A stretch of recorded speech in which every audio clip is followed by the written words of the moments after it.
Bonjour les amis, je voulais vous présenter aujourd'hui le tableau de bord de WordPress. Mais avant cela, je voulais définir deux termes, front office et back office. Alors, qu'est-ce que c'est que ces termes? Le front office, ça va être la partie visible des internautes, ça va être le site internet en lui-même, tel que c'est le cas ici à l'écran. Le back office, lui, ça va être la partie administrative de votre site internet. Là, dans le cas présent, dans WordPress, pour y accéder, on va rajouter ici dans la barre d'adresse wp-admin. Vous allez donc pouvoir vous connecter à WordPress en utilisant le login et mot de passe que vous avez dû choisir au moment de l'installation. Donc ici, voilà, je me connecte pour accéder au tableau de bord. Alors le tableau de bord, comment se présente-t-il? Eh bien, tout simplement avec un menu à gauche dans lequel vous allez pouvoir faire énormément de choses. C'est bien sûr le cœur de WordPress puisque vous allez pouvoir écrire des articles, ajouter les différents médias, images, des pages, gérer les commentaires, gérer l'apparence de WordPress, ajouter des extensions, pourquoi pas aussi gérer des utilisateurs. Et la partie principale de ce tableau de bord va se composer de différents panneaux.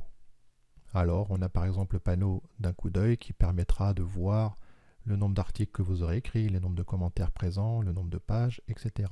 Vous aurez aussi la version de WordPress et le thème utilisé. Le panneau activité vous indiquera aussi les différents articles que vous avez publiés récemment, les commentaires récents s'il y en a eu, etc. Le panneau brouillon rapide, lui, permet de commencer à rédiger un article. Si vous avez une idée en tête, ça peut être l'occasion de taper rapidement un brouillon, mais il ne sera pas publié. Vous avez également un panneau événements et nouveautés WordPress qui vous permettra de suivre l'actualité WordPress. Alors pour afficher des panneaux supplémentaires, on a ici le petit onglet en haut, options de l'écran, et on va pouvoir cocher ou décocher des panneaux en fonction de si on veut les voir apparaître ou pas.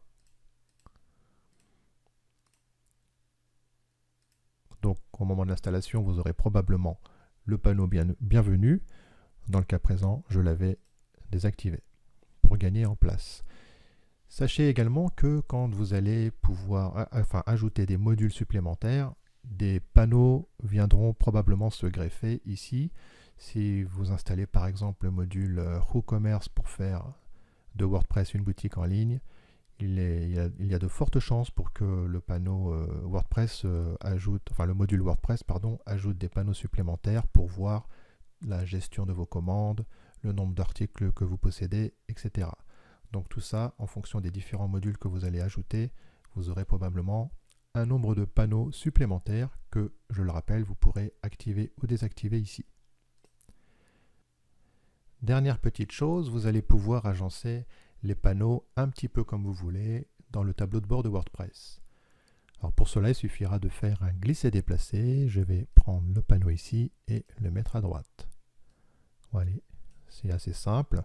Bon là, je n'ai pas un grand intérêt puisque j'ai un écran qui est assez large, mais si vous installez des modules supplémentaires, vous allez vite avoir un tableau de bord chargé de panneaux et il sera peut-être intéressant de les disposer par exemple en bas de page, et les choses que vous considérez plus importantes, vous allez les disposer plutôt en haut de votre page.